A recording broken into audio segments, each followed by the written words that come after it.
Vous regardez France 24, ravi de vous retrouver à l'heure de Paris Direct. C'est parti pour 3 heures d'informations non-stop.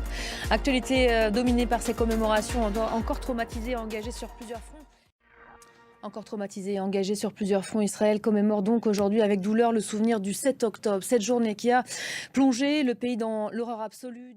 Voilà, en cette journée de commémoration, évidemment, plusieurs déclarations. La toute dernière, celle du Premier ministre israélien Benjamin Netanyahou. Nous sommes obligés de ramener les otages. Journée de commémoration, on ne cesse de le dire, ce ne sera pas un moment d'unité nationale aujourd'hui. Oui, il y a eu une société très unie dans la douleur et dans le traumatisme.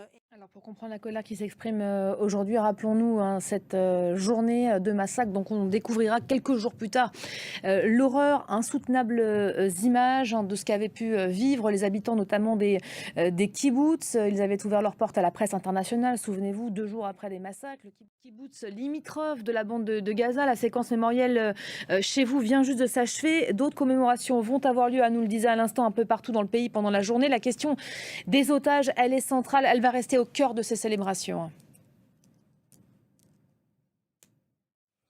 Merci beaucoup Claire Duhamel, en direct du kibboutz de Niroz, des tirs sur Gaza, mais aussi en direction d'Israël, puisque les sirènes d'alerte ont retenti ce matin dans le centre de l'État hébreu après des tirs de roquettes.